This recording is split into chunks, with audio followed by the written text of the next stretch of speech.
Welcome to Stone Stove Studios. I'm Lionel Williams, and we're here with Juju and Jojo of Pearl and the Oysters, and Mr. Shags Chamberlain, the mixing engineer on Planet Pearl, your new album. How you guys doing? Good. Heck yeah. I think Planet Pearl is my favorite album of this year. Hands down. Like, best album of 2024. I actually heard it being mixed in my attic by Shags Chamberlain when he first moved into my attic. And just hearing it resonate through the 1887 walls and floorboards of our house, a Victorian house, was mind-blowing. It's like a Jupiterian jiu-jitsu of harmonious pop possibilities. How do you shine and radiate this pearlescence in the form of music?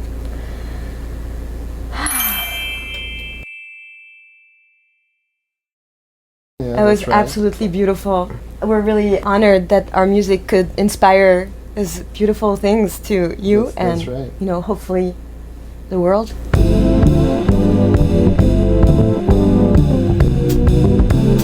remember talking about just this idea of trying to get to the sort of euphoric thing that just tingles everything at once, like in a sensory way. Oh my god, that's everything I live for. Yeah, with the like the synth sound and the space age thing. It's a great exercise as an artist to try to make sense of the chaos. We know of the abstraction and using the tools we have to express abstract things that are going on in our minds and in our lives, channel this energy, and that's, you know, what we've been doing, the two of us. It's an amazing album, and you know, I was hearing it being mixed kind of from beginning to end by Shags. It's been quite a journey.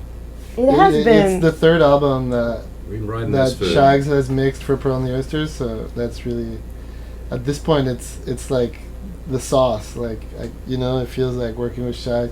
Shags knows what we like, knows what we don't like, and sometimes give it to us. I try and sneak in what you don't like. Well, in good measure, because that makes this stuff better. I never do anything without you approving it, though. That's true.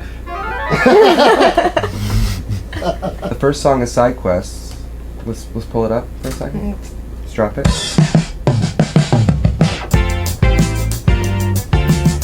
Side Quest. Oh, it's such a beautifully, hyperbolically zany fun time. Oh my god, I love it so much. And what inspired this in general? Like this seemingly ecstatic state of mind.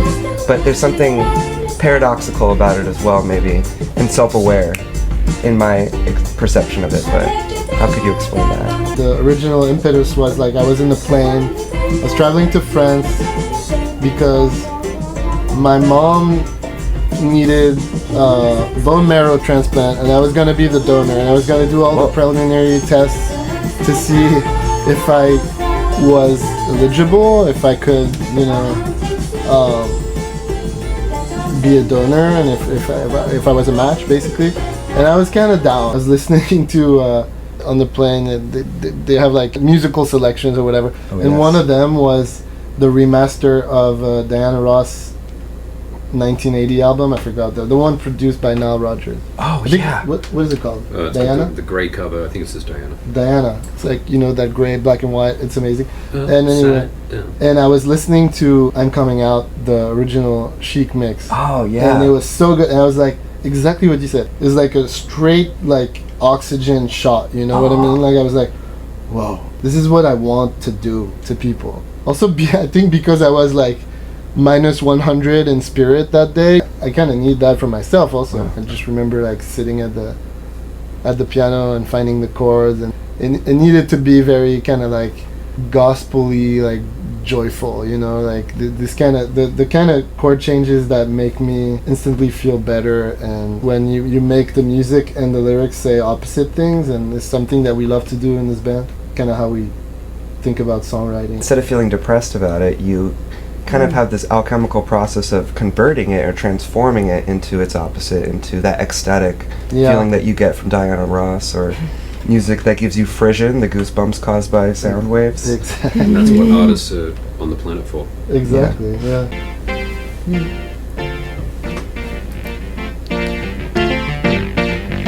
I was so excited by this sound. It's kind of a weird sound. Like the whole spirit of the song is it's right there in this part. It's right there, yeah, for sure. We fell in love with the RMI. Yeah, we were just like, this is our new keyboard. This is the Pearl and the Oyster. It was the first session we did at Stone's Throw, and I was telling Kenny Gilmore, who engineered, and we tried that keyboard. I've always heard of it, never recorded with it, and then we hooked it up to that, and I was like, I told Kenny, okay, this is the blueprint for the entire, like whatever thing we're gonna do at Stone's Throw for this record. Well, that kind of sums up the music there. You got the Brazilian influence with Beach Boys Love You, basically. Yeah. And of course, you mentioned Caleb playing bass, Caleb Buchanan, who I played with in Mount High Club when we toured with Mount High Club. And Caleb is like the most insane bass player I know. He's incredible. And I remember that he was kind of like underplaying to serve the song in the beginning, and I told him like, look, you can just let it out. Yeah, just Jacko like solo over the whole song basically. Sounds and like he did. Yeah, and he listened to me and he was like, "Oh, you sure?" And I was like, "Yeah." And then he did that, and it's pretty legendary. Here's a running theme on your records too. Yes, that's what we call Sunshine Note. The Sunshine Note. The Sunshine Note is so named after Roy Ayers. Everybody loves the Sunshine. It's when you have one string machine note towering over the entire arrangement, and that also gives it that's kind of the secret. I'm giving out the secret for everybody who wants to make something feel extremely euphoric. It's like having that one note on top. What is that interval of the root with the root? I think it is the fifth. Just have the fifth sailing Yeah. on top. Did you do a Sunshine Note before Flowerland? Because every record we've done, there's multiple songs with the Sunshine Note. Yeah, I think there were some before. Maybe before, maybe it became more of a sort of ubiquitous and just a recurring thing after Flowerland, yeah. Ubiquitous, pun intended. Royers, wasn't Oh, that's right, Royer's ubiquity.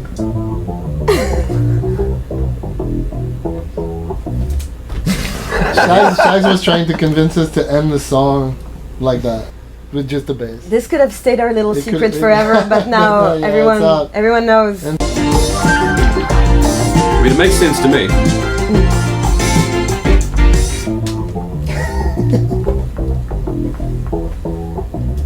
I've seen this exact situation every So many time. times, Every so time many we went to times. Shags' house, he tried to convince us. Yeah, yeah. Always the same way. This is how you sent it to me.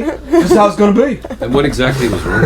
It's the And what last exactly- note. Nothing's wrong with it. It's because It's the just, last note does a weird non-resolve. So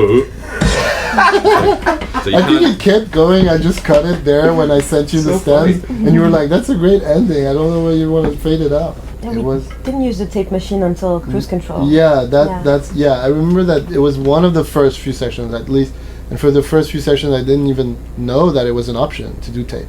I knew this was here, but I didn't know if it was fully functional or whatever, and I didn't know if Kenny knew how to operate it. Most studios, it's kind of just for the look. I Yeah. know, We I got know. a 24-track tape machine here. Yeah, Looks pretty good. Doesn't work. but yeah, cruise control, which starts with this tape thing, that's Rewind. the actual tape. Yeah.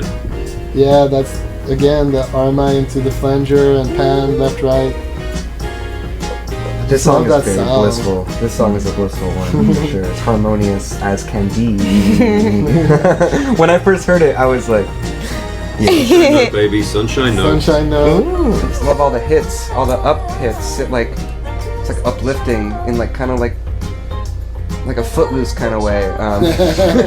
Like I'm Kevin Bacon running through my dreams naked, just like listening to the song like my wildest dreams. Reverb. Feel that. Who added that reverb? We talked about it. I remember I put a bit on. You told me to take a bit off. So with Shags, we have this running thing where like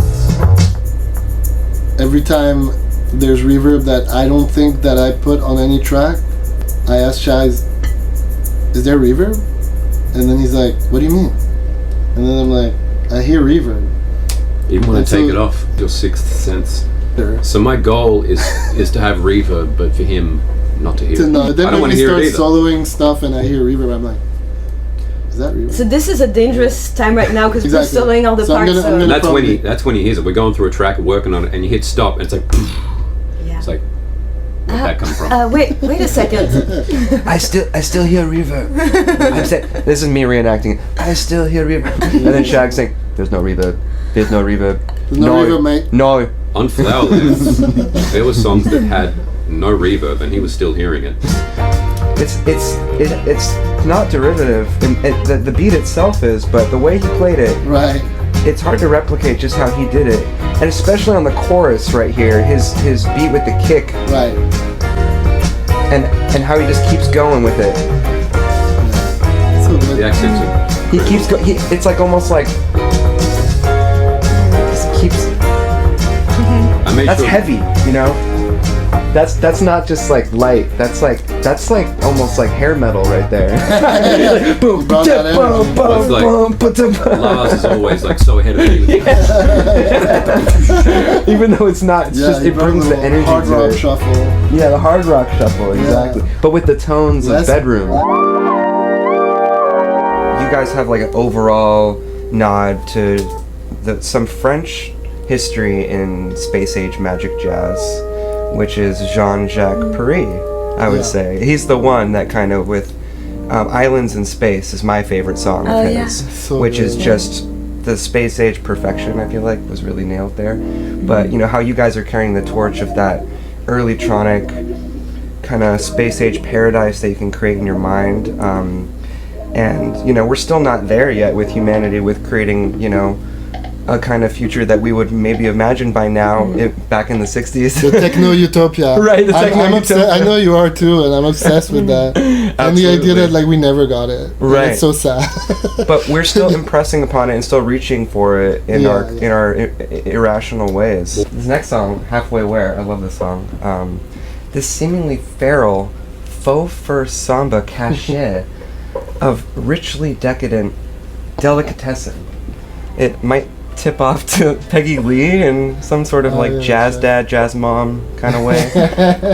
Where is this wizardry coming from in terms of the production? How did the production and how did you form the synthesis of elements together?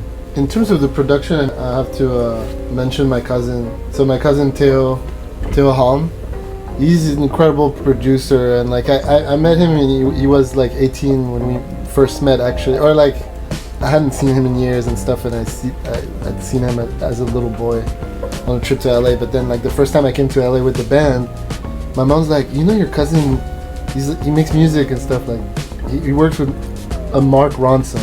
I was like, oh, that's pretty big time, like Wow. I wonder what he does. Anyway, we met on that trip. It was like 2018. He was beginning to like produce by himself after having been Mark Ronson's assistant and stuff. Anyway, when we moved to LA in 2020, I started making a lot of music with him because we like the same stuff. Like basically, he's really into Brazilian music. He's really into Stereolab, and we were kind of obsessed by the same things. And so we started trying to make music together in a more collaborative way. And he produced a few songs on that record. He produced Halfway Where, and he kind of made it sound. To me, he's responsible for like all the quirks and the things that make that track stand out as like a little bit different in terms of the production. The drum groove that he achieved was like so cool and so like I would have never been able to come up with, you know what I mean? It took like some other type of brain from another generation to think that should go underneath the song that you brought. And it's not on the grid also. Wow. It's not exactly on the it's like it flows. And that's what makes it so funky. Damn. Tasty. Yeah. It's got a little push. Damn. The black chordy thing with the vocals. I guess it's in your arrangement. Just bringing out the bits that felt right. Yeah. Oh, the 12 string. Yeah. Yeah, that's cool. That we did with Theo also. I think he probably played that. The 12 string. Is that a sunshine note I hear?